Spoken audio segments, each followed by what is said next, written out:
Step right up, dummies, and listen to the stupidest sports show on earth with Rodney Newpol and Tim Van Stratton. Yeah.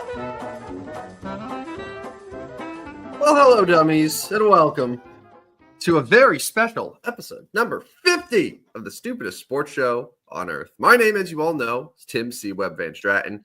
With me is Rodney Newpol, our resident March Madness fanatic.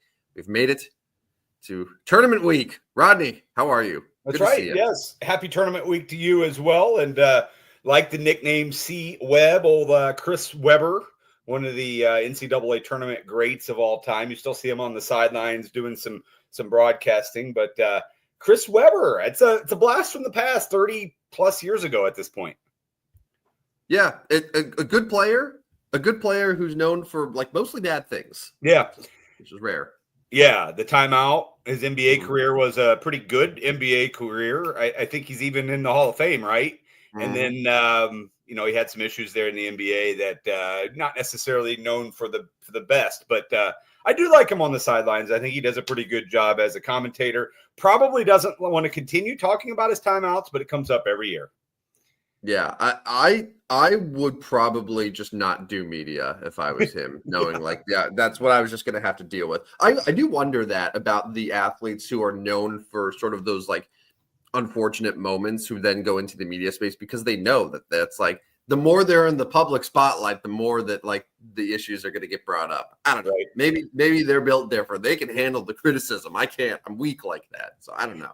So one more thing on Chris Webber, obviously known for wearing number 4.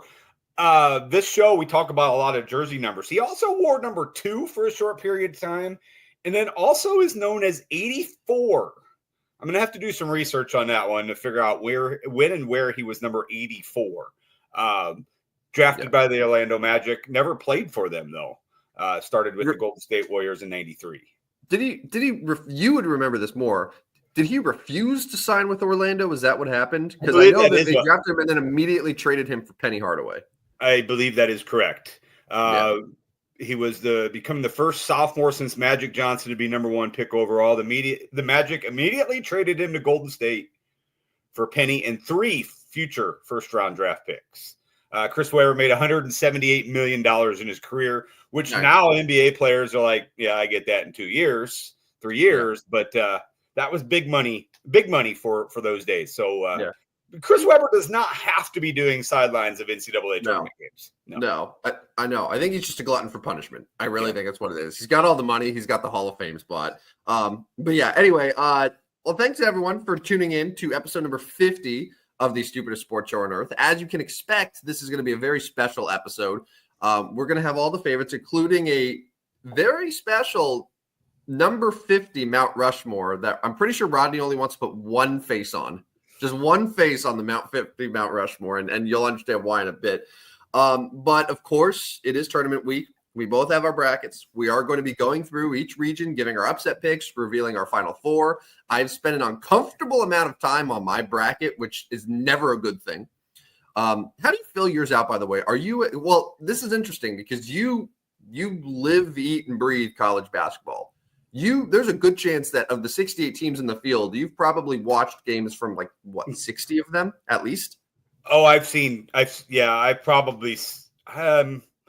don't know if there's very many teams on this bracket that I haven't seen play. Right. So does that help you or hurt you? No, I am one of the worst at bracket contests of all time. I start getting in my head. I start thinking, this is an upset that the public likes. I probably shouldn't take that one. Then it happens, or vice versa. I start thinking, nobody's on this upset, and then it doesn't happen. I take Auburn to lose second round because nobody's on it. I'm trying to be smarter than the average person. Now, I'm not taking Auburn to lose in the second round, but that's an example. I'm not real good at brackets. Years ago, I was in all sorts of bracket contests, and I would try to be cute and play a whole bunch of different angles, but that's just cheating. I found that that's just not cool. And then it becomes really difficult because it's I have Duke here and I have UConn here and then you just start getting all messed up. So I've kind of narrowed the focus. I basically look at the bracket. I try not to do it Sunday night. I try to take Sunday night and say, okay, let's separate ourselves from this a little bit. But at some point on Monday, sit down with it. Now, I don't have a printer at home anymore. It's becoming more and more difficult to print in this day and age. But fortunately, my wife has a printer at work. She's able to print it for me, brings it home. But typically by that point, I'll have done one somewhere online, and then I'll move it to a paper. I'll have the paper for the tournament sitting here on the desk. Yeah. My son and I, my teenage son and I, have a wall, open wall in our basement. And I've done this since my high school days, literally my high school days. I take a note card for every single team. Each team gets put up on the note card. I can post a picture later today. 1 through 16, West region, East region, Midwest region, South region. As soon as that game's over, the note card comes off the wall. Obviously, over a 3-week span, the note cards dwindle, they dwindle, they dwindle, they dwindle. And after 3 weeks, we get the wall back. But I've got 64 note cards because the play-ins share up on my wall to my left here. So anyways, that's my NCAA tournament. I'm excited to reveal my picks, but I got an important message we got to come to first. Yeah. We need to stop everything we're doing college basketball related and start with the real story of the day, which is the Cubs lost. First game of the year. I was asleep for most of it. Many people were. Cubs Dodgers in Japan. I got a text this morning from Rodney saying that the Dodgers played their spring training lineup or their AAA lineup, and I looked and it's still like a top 10 lineup in all of baseball. But yeah, I caught the ninth inning here in Hawaii, and I felt nothing because it's not baseball season yet. It shouldn't be. You and I are in total alignment that we should not be having baseball this early, and especially in a different country. But I know you were very happy, amongst other things, to see the Chicago Cubs lose. They had 3 hits, 2 errors, and 1 run, and losing 4-1 to the Dodgers very early this morning. Your thoughts? Baseball's back. Yeah, Cubs with 3 hits. MVP Kyle Tucker ended up 0 for 4. There goes his candidacy. He's officially eliminated from being the National League MVP. Shohei Ohtani, 2 hits for the Dodgers. Still in the running. What's that? He's still in the running for MVP with the 2 hits. He is still in the running. Yeah. Started pitchers with both okay early in the year. They don't go real long, so it always comes down to bullpens early in the season. But yes, hate the idea of playing a Major League Baseball game at 5 a.m. to start the year, 9 days ahead of the rest of the start. But here we are. We'll have another one here in a few hours for the Wednesday edition of Cubs Dodgers. But yeah, it's baseball. And as you know, if you haven't followed this show real close or us real close, I hate the Cubs. You hate the Dodgers. Mm-hmm. So I loved the result today. Yeah. Cardinals are no longer by themselves in last place. That's right. Well, Cardinals are technically ahead of the Cubs right now. Yes. In a 4-way tie for first place. Yeah, and the Cubs are in dead last, and you hate to see it. You hate to see that they got 3 hits. And, probably a whole bunch of Cub fans woke up at 5 a.m. this morning here in the central Illinois, greater Chicago area, and got to see pretty much a boring baseball game. And like you, probably felt nothing because it's just not baseball season. Chance of snow tonight here in the Midwest, and just not baseball season. Sorry, it's just not.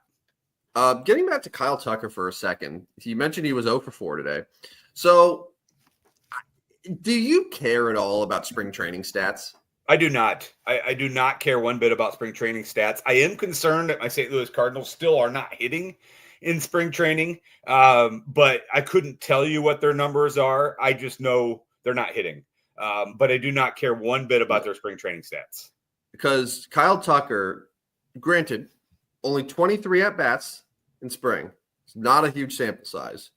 But 23 at-bats in spring, hit 0-4-3. 0-4-3, 1 homer, 2 RBIs, had a 407 OPS. That's not real good. It's not good. No, not good. Not Certainly real not good. And then 0 for 4 today. So yeah, not good. I mean, he'll get going. I mean, you'll get back to these states who warm up a little bit. Oh, it has been warm already there in the spring training. So I guess I can't really blame the cold. He's playing in Florida. Yeah, no, he plays in Arizona. Oh, Arizona. That's right. Yeah. But yeah, I mean, I think he'll get going. I mean, I don't see a high batting average for Kyle Tucker. He will get going. I know I'm kidding about his MVP candidacy being over, but I do think he'll get going. I did find it interesting that the Dodgers got their offense sparked by none other than Tommy Edman. That guy, I mean, the Dodgers fans in the world are now seeing kind of what Cardinal fans loved about Tommy Edman. Like, he was kind of always that guy. He was always that guy. You know, you needed something to get going. He found a base hit. The guy's hit some big home runs in his career. Tommy Edman's just a gamer. Probably another one the Cardinals wish they had back. Got a long laundry list at this point of guys the Cardinals have kind of dumped on. That devil magic over the 2000s and early 2010s is kind of over. And now it seems like it's kind of reversed. Cardinals are losing some of these guys that they probably wish they had back. I would rather have Tommy Edman patrolling the outfield than Victor Scott or Michael Ciani. I can tell you that right now. Anyways, enough of the soapbox on my Cardinals. We can discuss Cardinals next week as the real Major League Baseball season gets going. I think I'll be excited for baseball by then, but as of right now, I feel like it's tough. Yeah, and I'm still holding a March 31st Angels-Cardinals ticket for you. Check the 10-day forecast here soon. Ugh. And if it's appropriate enough, maybe I can get you to travel down to St. Louis for Angels-Cardinals. It's probably Game 4, so we'd see a doozy pitching matchup, I'm sure. Game 4 of the season. Cardinals might even throw Miles Michaelis at you. I don't know. It'll be Miles Michaelis against Kyle Hendricks. Yes. Oh, no, not Kyle Hendricks. No. Don't say Kyle Hendricks. Kyle Hendricks has to go in the first three. Yeah, I don't go in St. Louis. Kyle Hendricks will pitch that series, though, I would imagine. Because, if he's one of the Angels' two starters in Chicago, because I'm assuming it's a 3-game series that they have against the White Sox and then 4 in St. Louis. So if he goes the first or second game in Chicago, then he would come around again for his second start in St. Louis. Or if he's the 4 or 5 starter, you'll see him too. So there's a very good chance that you'll get Kyle Hendricks for one of those games. That's just gross. That Kyle Hendricks absolutely dominates. Kyle Hendricks and Aramis Ramirez are two absolute legends playing against the St. Louis Cardinals. It's frustrating as all can be. Yeah. At least Kyle Hendricks did not cheat like Jake Arrieta. Jake Arrieta just flat out cheated. Kyle Hendricks is he just throws upper 70s and throws it by guys. I don't know, somehow, some way.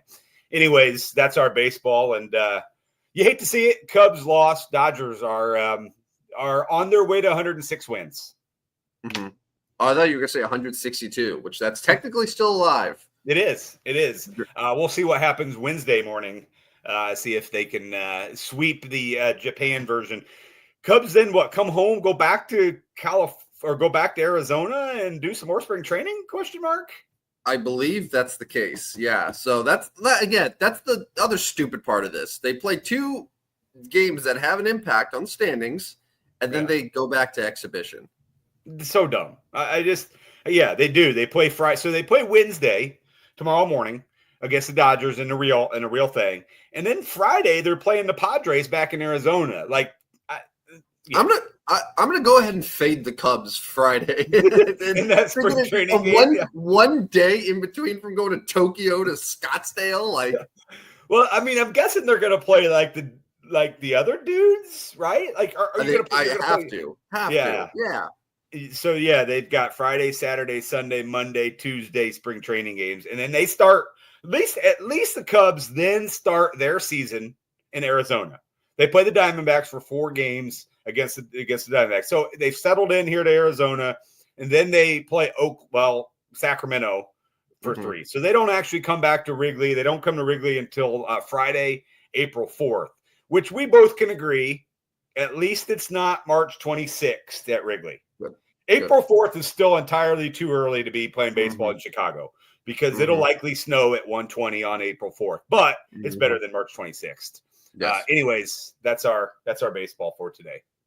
2-week minimum before you play weather or games in weather that is not optimal for baseball time. That's the rule. That's the rule. All right. Should we talk some NCAA tournament?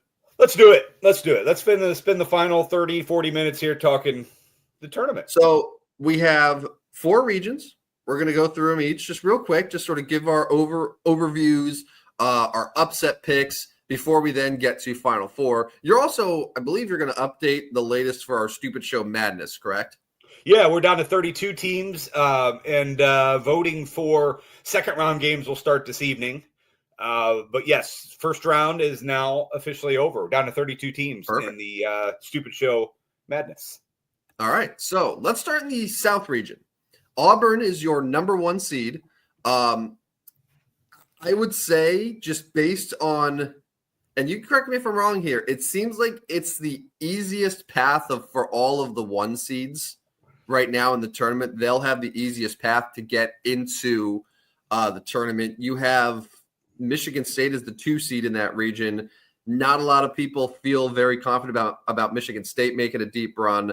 Iowa State's the 3 seed in that region. They obviously have huge injury question marks. And then Texas A&M, Michigan rounding out the top 5. A lot of people think both of those teams could potentially be out after the round of 64. So how do you have this region sort of playing out real quick? Let's start here. Who is your pick out of this? And then what are some of the upsets that you're really looking at in the first round for the South region? Yeah, so spent quite a bit of time trying to figure out if anybody could beat Auburn. Auburn, who's lost 3 or 4 heading into the tournament. Now, you mentioned they have the quote-unquote easiest route. Well, they are the number 1 seed overall. Whether we agree that they should be or not, they are. So theoretically, they should have the easiest route. Their toughest game to me could be that second round game, because I think Louisville and Creighton are both brutally underseeded. They neither one, I think, deserved a 8-9. I think they probably were more like 6-7s, both of them.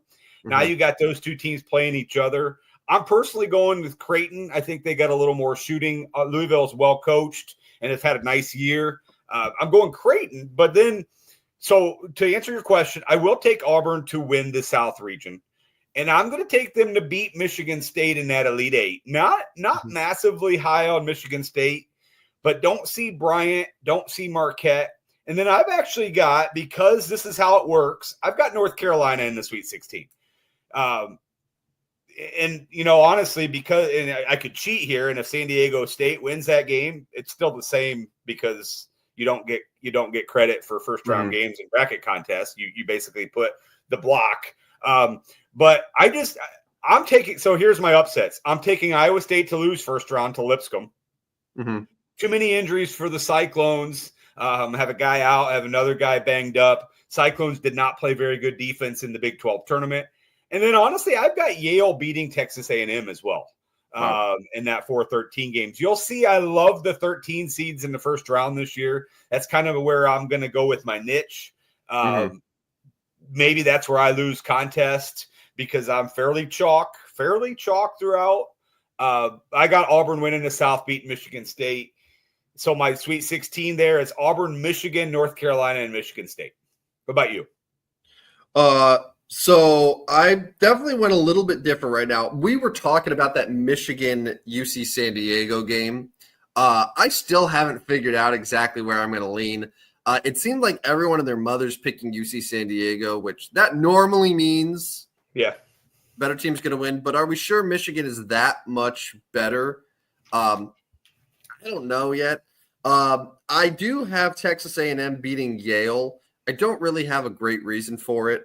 I guess my big upsets there, as of now, I think UC San Diego, and then I have the winner of the SDSU UNC game beating Ole Miss. Yeah. I feel like Ole Miss is on the decline right now. I actually like both the 11 seed play-ins in each of the 2 regions to make it out of the first round. So spoiler alert, you're picking against the local team. We'll get to that. We'll get to that one when we get to the Midwest, but that's a spoiler alert right there. Yeah, but my as it stands, my Sweet 16 in the South region, Auburn, UC San Diego, but again, that could change. And then Marquette, against San Diego State / North Carolina. Yeah, so let me say something. I famously, during the selection show, before the selection show, said Michigan is ripe to be possibly upset in the first round. Yes. And I had your words in my head when I was originally doing my bracket. Yes, for the and record. also, but then when that came out that they played probably one of the darlings, the UC San Diego team, I'm like, oh man, that just seemed and see, this is where I get in my head too much. Like, are we actually going to see that upset, or are we trying to create an upset here? Because Michigan is the Big Ten winner, but that we've seen over the years that the Big Ten winner, while the Big Ten has had some success in the tournament, obviously haven't won a tournament since 2000. Their champion, though, winning 3 games in 3 days, may be a little fatigued. So I'm back and forth on Michigan, San Diego. Yeah. Now, one thing I will say, when I bet these games, my bets could be different than my bracket. And obviously, because the point spreads are in there, the 4.5, I might take UC San Diego at whatever plus 4.5, and then I have Michigan in my bracket. So there's no rules in that one where you can certainly bet somebody different than your bracket. And I don't think that's foul play. What do you think? You good with that? I normally don't do that because it makes it for a very confusing watching experience for me. Like, I feel like when I watch them, I need to be full on emotionally invested in one side. I can't just be like, well, that's my whole thing about why I have issues with people who make like 12 brackets. Yeah. It's like, no, man, you got to make one bracket. You have one result. You enter the same bracket and as many contests as you want, but you don't change it. It is what you want. And then you just live and die by the results. So, like, that's me. And I kind of feel that way with betting, too. But what you're saying is totally logical. I have nothing against you doing it. It's just not something I do because it's too conflicting for me. Yeah. So, UC San Diego, Michigan is the 9 o'clock Central Time on Thursday night. So, if we're ready to see that one, we're going to have to be willing to stay up a little late. Of course, I will. But if you want to watch that one, you will. I'm looking at the other games. Auburn is Friday? Yes, because they've got a way to play in. Yeah. And then what other game we looking for? Well, no, it's here? Auburn's Thursday. Okay.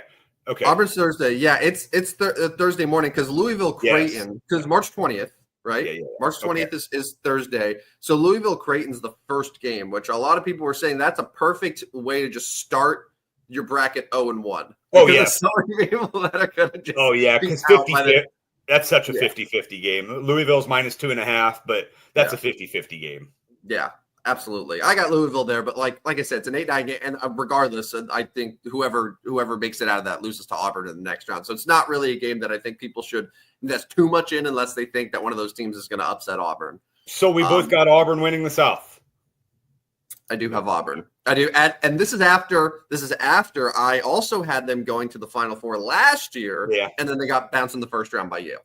Yeah, no, I'm not overly excited about Bruce Pearl's coach team here and losing 3 of 4, but hoping that those 3 of 4 were just kind of preparation, just kind of whatever, and now they're ready to roll. I can't see a path to them losing in this South. Yeah. That's kind of where I was at. Because I always am like, okay, it's a weird mix because you know that there's going to be some chalk. Yeah. But like you don't want to go all chalk. So it's like, all right, what's the way Auburn loses? And like, of course, anything can happen, but like Auburn is going to be it's going to be a substantial favorite over pretty much any team they play in that region. Yeah. Let's move to the West. I'll start this one. This is the coaching region.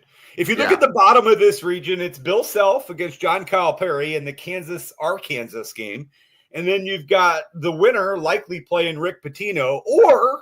Or in that little quadrant of 4, are we going to have a bunch of dudes that bang garbage cans win the region in Nebraska, Omaha? So that's the bottom of the region. Florida, of course, is at the top. But Florida could potentially play the defending national champion, defending back-to-back national champion. Coach Hurley knows the thing or two, so that's a scary game. And then in the middle, you got Memphis, Colorado State, Maryland, and Grand Canyon. Grand Canyon, a team that wins a bunch of games. I'll let you start with the West. What's your West look like? My West looks like I have every single favorite betting favorite winning the first round. That includes Colorado State, who is a 12 seed, who is favored over Memphis right now. Okay. So I have all the favorites. So I got UConn. I do think Missouri beats Drake. I think that I know that some people said, well, if there's going to be a 15 seed that can ruffle some feathers, it's going to be Omaha. I think St. John's is just going to overwhelm them defensively and advance. I went back and forth with Kansas and Arkansas. I ultimately am going with the talent of the Jayhawks in the first round, and I'm curious to know how you feel that game is going to go. But yeah, so I have all the favorites going in, and then like this could end up being a really, really fun Sweet 16. I have the top 4 seeds in my Sweet 16. So it would be Florida against Maryland, Texas Tech versus St. John's, but then I get a little wild after that. Okay. So I'll start at the bottom, and I will also take Kansas. I think the way you can really beat Kansas is by hitting 3-point shots. Mm-hmm. And Arkansas does not shoot the 3-point real well. They're more of get to the rim, mid-range type team. So I'm going to take Kansas, St. John's. I'm going to take Missouri, but I mentioned earlier, I love these 13, 14 seeds. I'm taking Wilmington to upset a banged-up Texas Tech team. And I think you're going to strongly disagree because you like the Red Raiders. I do. And this is a kind of a move against my Big 12 conference here. So, all right. And then at top, I'm going to take Florida, UConn, but I'll take Florida to beat UConn. I mean, come on. UConn's got to lose in a tournament at some point. Variant says they got to lose at some point, right? That would be 13 straight NCAA tournament wins if they can beat Oklahoma. I think it ends at 13. So I'll take Florida, Maryland. I'm taking Missouri to get to the Sweet 16 because they beat Drake and then they beat Wilmington. And then I'll take St. John's to knock off Kansas. Now, Kansas, Missouri would be quite a Sweet 16 game. They don't like each other. They've already played once this year. Obviously, as a Kansas fan, I would love that opportunity because you're in the Sweet 16. You're playing a team I think you can beat in Missouri. But I will then take Florida and St. John's, and Florida goes to the Final Four. Again, chalk, because I've got Auburn and Florida on the left side. My Final Four pick might be a little surprising there.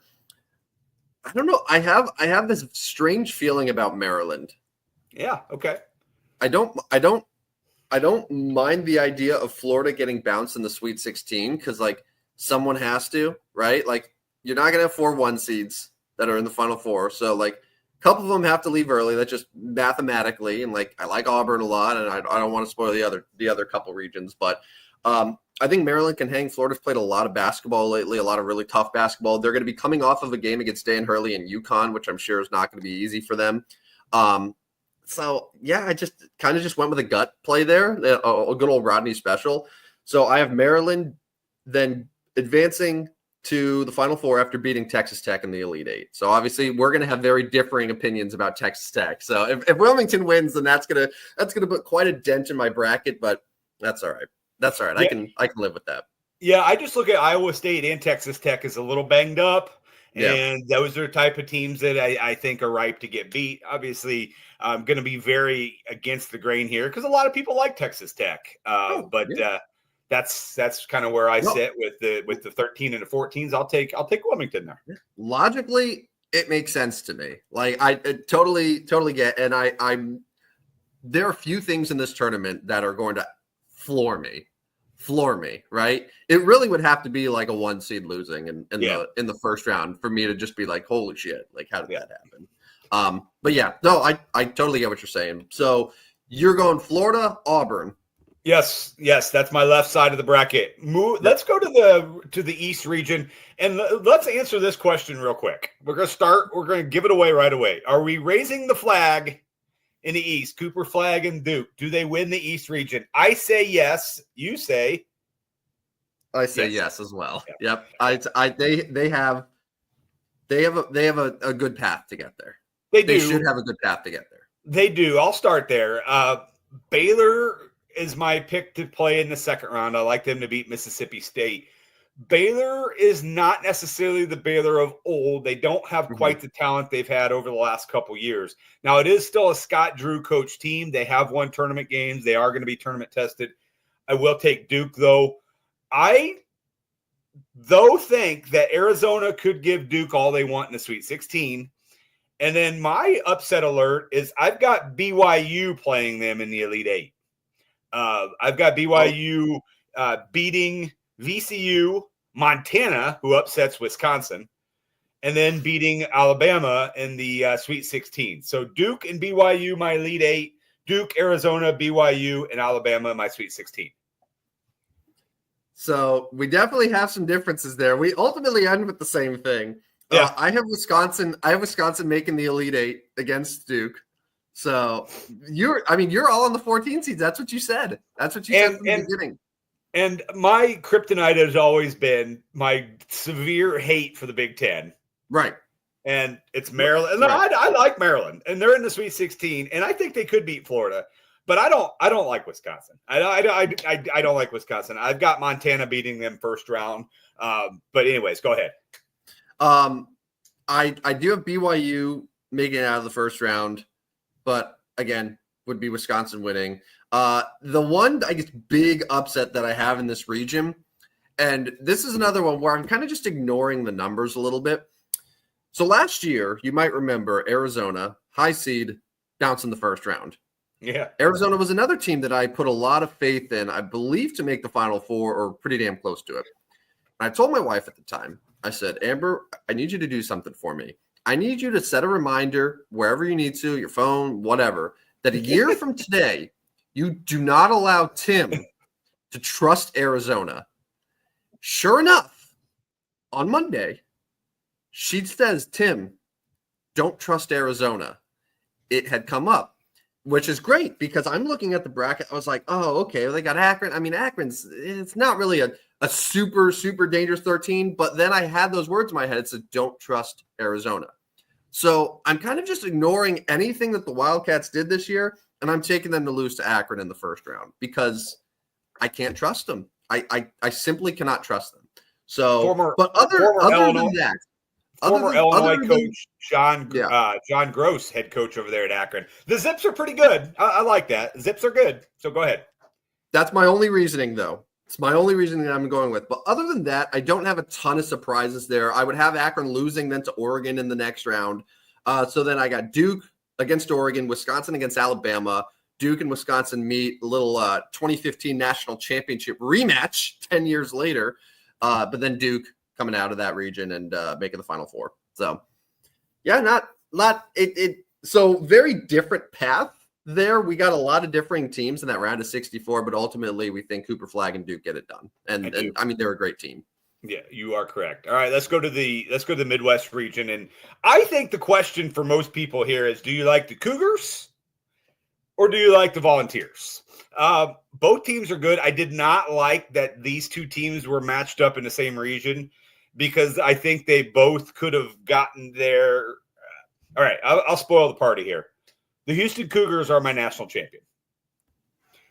But I love Tennessee. I love Tennessee and their ability to win games. But I say that, and for some reason I took UCLA to upset Tennessee in the second round. You got matchups, and I think UCLA and Mick Cronin's a team that can knock them off. I like the way Cronin coach, especially tournament style. Anyways, I think if Tennessee had a different path, they could be in the Final Four. And here I have them losing in the second round. That's where I get in my own head. But anyways, I've got Houston winning this region. I've got Houston beating UCLA in the Elite Eight. And my other two teams are Clemson and Kentucky. My upset is High Point upsets Purdue. Mm-hmm. Okay. Your Midwest region. So I too have High Point over Purdue. That is a 13 seed that I really think can just take it to Purdue, and Purdue is just sort of falling apart a little bit. I spoiled it a little bit earlier, but I believe the winner of Texas Xavier defeats the Diamond Dudes, the orange and blue, Illinois. And regardless, though, whether it's Illinois or whoever, I think Kentucky would beat them in the round of 32. So I'm not putting a bunch of eggs in that basket. But we do differ quite a bit because I have UCLA losing to Utah State in the first round. I do have Clemson beating McNeese State. I don't see the McNeese State thing. I don't know. I just think Clemson is way ahead of them. Yeah. But this is where it gets spicy. My teenage son loves the TikTok of the McNeese manager. Apparently, he's got this dance or something he does, and so McNeese is the trendy pick for the teenagers and the young crowd because of TikTok. But anyway, I mean, McNeese is solid. They're well coached. Will Wade's a great head coach. Clemson, are they battle tested out of the ACC? I'm not real sure. But I went with you because this is one of those, the Clemson McNeese games, one of those where like, okay, a lot of people are picking this upset. I'm going to go against it. So I'm taking the Tigers there. But go ahead and continue with your Midwest. But then this is where it gets spicy, Mr. Newpool, because I have your Houston Cougars out in the round of 32, losing to Gonzaga. Man, this Houston-Gonzaga game is insane. And it feels like it could be a potential whoever wins makes it all the way out of that region. But again, I'm going with sort of like gut plays, and I really like Clemson. And typically with a Final Four, you have at least one team who's a 5 seed or higher, right? Like 1 or 5 seed, so like 5, 6, 7. So like just mathematically, I'm looking at the regions. So I was like, this could be one of those where like, in this region it happens. I like a lot because you have Gonzaga, who's a threat. I think Clemson could be really good. So I have Clemson over Tennessee in the Elite Eight. So I do like Tennessee as well, even though you have them losing in the round of 32. This is the one I think we were going to be different the most on. But I'm going with some gut plays. All right, so you've got an all ACC Final Four on the right side of the bracket. Yes. Duke yes. And so Clemson. So I would have Duke facing Clemson, a little rematch, and then Auburn against Maryland on the other side. And I love it. I love it. And one of the worst years the ACC basketball has had ever. I love that you've got two teams from the ACC going there. Yeah, it would be on brand though, right? Like, it would. That's what happens in the NCAA tournament, and it would. Yeah, no, I mean, this isn't that far fetched. You got Duke, Clemson. Okay, go ahead. No, I was saying, yeah, Duke, Clemson, Auburn, Maryland. But like, think about it for a second. Like, we always talk about the Big Ten. They get 14 teams into the tournament every single year, right? And they spend a whole year just beating up on each other. And then by the time they get to the tournament, they're all out of gas, and then like none of them end up making a run. Now, granted, I do have Maryland in there, but like that's besides the point. I feel like it could be similar for like the SEC, to where a lot of these SEC teams that people love, like they don't end up getting a ton. Meanwhile, the ACC, like guys are feeling rested, guys are feeling good. I don't know how to explain it, but it's the tournament. You got to be open to anything. So that's my Final Four. And correct me if I'm wrong here, but you have 4 number 1 seeds in your Final Four. yeah, that's wild too. Like, I mean, the guy that like loves chaos of like upsets and shit like that, going with four number 1 seeds. I do think this is the year that 4 number 1 seeds can get there. I look at the 2 seeds and I'm just not as enamored with them. Alabama scares me a little bit. I think they could runs a bunch of points on Duke, maybe in that Elite Eight game. I mentioned Tennessee. I think they're a team. I don't love St. John's getting all the way to the Final Four. I feel like maybe they went a little bit ahead of themselves this year. And I'm not on Michigan State. So like I could see 4 1 seeds making this Final Four. There's an interesting number, and it goes to exactly what you were just saying about St. John's. So Ken Pomeroy had mentioned this. It said in the 64-team era, there have been 36 teams enter the tournament as a 1 or 2 seed that weren't ranked in the preseason AP poll. They have combined for 0 Final Fours, averaging fewer than 2 wins per tournament. So he tweeted that back in 2023 before Purdue and Marquette. They were the 2 examples for 2023. Purdue, that was the year they lost as a 1 seed in the first round. And then Marquette, I believe, didn't make it out of the opening weekend either. Last year, it was Iowa State who lost in round 3 as a 2 seed. This year, the 2 teams that are either a 1 seed or a 2 seed who weren't ranked preseason AP, St. John's and Michigan State. So do with that what you will.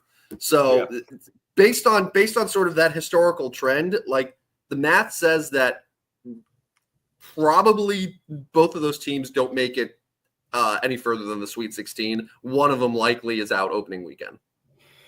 So my left side, I am going to go with the Auburn Tigers playing in the title game, beating Florida. Florida's another team that kind of came out of nowhere for me. Like, I knew they added players, but like they just continue to look good, and now they're SEC champions. But I'm going to take a little bit tougher Auburn team, Bruce Pearl finally maybe getting it done. And then on the right side, I mentioned already, I'm going to take the Houston Cougars. I could have seen a scenario where it was Duke and Houston in the finals, but obviously they can't be. They've got to match up before then. So I will take the Houston Cougars to get to the title game. So I've got Auburn against Houston in my title game. What do you have? I have Auburn against Duke in my title game, with Auburn being your next national champion. So Rodney's. So by the way, your pick of the Houston Cougars would be the end of a significant trend in college basketball. Do you know what that is? I don't know. Every single national champion since 2004 was top 12 in the Week 6 AP poll. And I'm looking at the Week 6 AP poll right now, running down real quick. Tennessee, Auburn, Iowa State, Duke, Kentucky, Marquette, Alabama, Gonzaga, Florida, Kansas, Purdue, Oregon. So Houston, if they win, would be the first in the last 21 years to win the championship without being in the top 12 in the Week 6 AP poll. Yeah, and I don't remember what was going on in Week 6, but I guess I don't know why Houston wouldn't have been up there. Okay, because they lost to Auburn and Alabama early in the season. Okay, They lost by 5 to Auburn on November 9th, and they lost by 5 at Alabama. And they also lost by 3 to San Diego State on November 30th. So that's okay. Because like this was a Houston team that a lot of people thought could win the national championship. Yeah. You know, this is a very good team, a team that flirted with winning it last year. Houston's other loss, a 1-point loss to Texas Tech. That's it. They've lost 4 games, won this calendar year, 13 straight games. If they can make it 19, they'll cut down the nets. I'm all in on Houston. I've seen them play a bunch. They're tough. They can guard. They can score. They got shooters. They can get the ball inside. I'm going to take the Houston Cougars, and I'll take them 72-70 over Auburn. I even got a score for you. Yeah, that's good, man. I always try to like simulate, because on ESPN you fill out the bracket and the tiebreakers, the total number of points, and I have to like think of what the score is going to be in my head, and then I just add that up. But yeah, Houston. If Houston ends up being the champion this year, it would feel kind of a little bit like Virginia 2019, a little bit. Yeah. Just like they're a 1 seed, but probably not considered a 1 seed at the same level as Auburn, Duke, and maybe even Florida at this point, right? They are the ones who probably prioritize defense more than the other sort of top title contenders. It's not as extreme as Virginia, obviously, but I think this could be kind of a similar thing. I mean, I don't mind it. And like I mentioned, like that Houston Gonzaga second round game, and I don't even know if you have Gonzaga. Do you have Gonzaga playing them second round, or do you think Georgia? I do, and it scares me. Gonzaga's tournament success has been good up until like the Final Four. So yeah, that's a tough one. Yeah, that could be a game that just the winner ends up winning that entire region. I mean, I have Clemson, but like, who's to say that Gonzaga then couldn't make it out? They go on, they beat Clemson, and then they get Tennessee afterwards. So who knows? But yeah, there's a lot of really, really good matchups, but I think that Midwest region and that West region are just outstanding. Yeah. Those are going to be the ones that I think a lot of people are going to be just glued to. There it is. Shall I update us on our stupid show madness? Let's do it. The real tournament. Tournament. As you know, we've used our Twitter account to we put 68 of the national champions from the last 80 plus years or whatever it's been, 1939. So that would be 80 plus years. We had our first round done.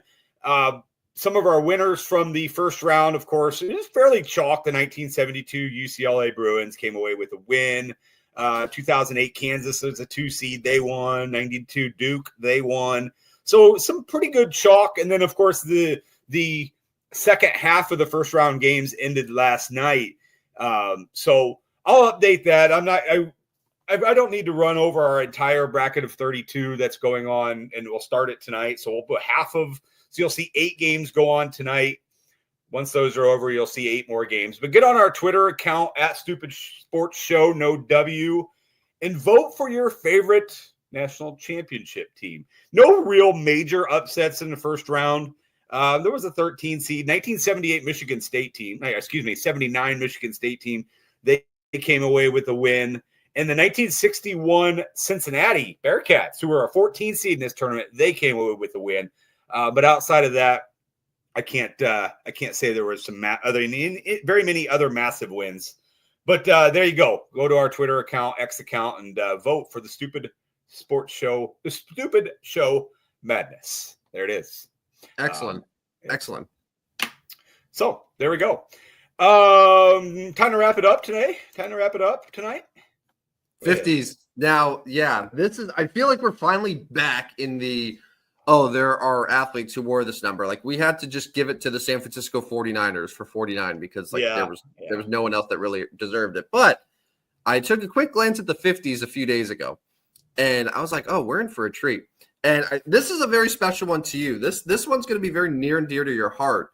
But I'm hoping that you can open up your mind and your heart into allowing more people besides your favorite number 50 onto our Mount Rushmore. But I'll let you get us started here. Who is your all-time number 50? Yeah, I was just going to leave the Mount Rushmore with one face, and that would be St. Louis Cardinal retired pitcher, all-time great Adam Wainwright. Not really my era. I guess it is my era because he played, but like more of my adult era, not really college or high school era, more of my adult era. Saw Adam Wainwright as, I don't know, at times dominating, very good starting pitcher. Obviously had some World Series success, and just overall was a good guy and a good face for the St. Louis Cardinals over the years. But Adam Wainwright would be my top number 50. But I'm sure there are a few others that we can include, I guess. His face will take up a good chunk of the 4, and then we can kind of put a little guys next to him. Who are the little guys that should go next to him? Well, one little guy is Mookie Betts, literally a little guy. Mookie Betts. So by career WAR, Mookie Betts is the best MLB player ever to wear number 50. It's not particularly close. So the top ones, you have Mookie Betts, Jamie Moyer, and then Adam Wainwright. Okay. So I'm good with Mookie being there. I might even be good with Adam Wainwright there. Jamie Moyer, I feel like, is just pure longevity. Yeah. Even though Jamie Moyer had it for 16 years and Adam Wainwright had it for 17 years, and Jamie Moyer ended up with a little bit higher of a career WAR than Adam Wainwright. So I'll throw that out there. But I digress. NFL, there's one massive one. You're not going to love it, but then again, you are a Chicago Bears season ticket holder, a proven fan, Mike Singletary. Yeah, he belongs. He belongs. I think so. So we'll go to baseball and Singletary. All right, I'm good with that. Yep. So just looking at basketball. So after there was like no basketball players that we discovered that ever wore 48 and 49, we do have some decent ones for 50. I just can't find the good ones. Like, there's a lot of options. I just can't find the good players. Maybe, okay, this is who I see so far. I see Tyler Hansbrough. He was 50 at UNC, right? Yeah. I mean, he's won like the face, but his game didn't. I mean, like, you think of Tyler Hansbrough in college and the bloody face and all that. Mm-hmm. So like you see that face, but his play did not really accumulate to being a Mount Rushmore guy. Sorry, Tyler. So, but not even the UNC version of Tyler Hansbrough. Wasn't he like a player of the year? Yeah, I think we're just gonna have better options though. Okay. Ralph Sampson. Pretty good player. Ralph Sampson's a good player. Zach Randolph. Yeah, pretty good player. They don't make Zach Randolphs anymore. No. I wish they did. Then you have Emeka Okafor, who was a good player for a number of years. Corey Maggette had a nice long career. So, like, decent players. Pretty good. I don't know if Mount Rushmore, though. Like, Ralph Sampson, probably just by the numbers would be the guy. Didn't Robert Parrish wear 50? Did he wear 50? Let's see. That could have been one. It could have been one where maybe it was a short span. But yeah, I don't see him on my list here. And we're not going to put this one. Is current Russell Westbrook wearing 50? Oh, I don't think so, but I just found our option, and I should have seen this from the beginning. I apologize. David Robinson, the Admiral, was number 50. Yeah, pretty good. All right, pretty good. So, all right, I'm going to call it there. I'm not even going to look at hockey. I apologize, hockey guy Dan. We're going David Robinson. Yep. Mike Singletary. Yep. Mookie Betts. Yep. And Adam Wainwright. And honestly, like Adam Wainwright, just for you, but also like Adam Wainwright was a very good player. So sorry, Jamie Moyer. You've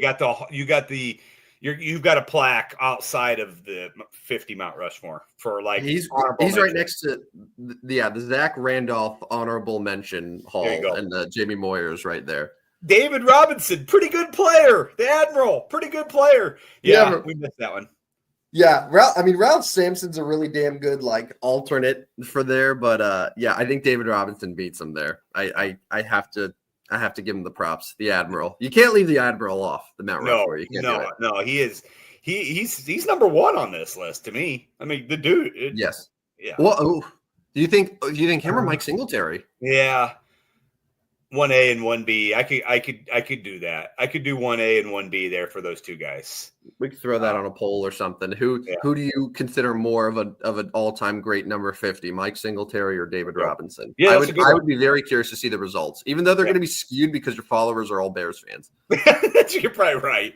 And it'll depend on the sport too. You know, football fans are going to vote Singletary. Yeah. So there we go. That's a pretty good Mount Rushmore. 51 coming up on Friday. None jumped jump into my head.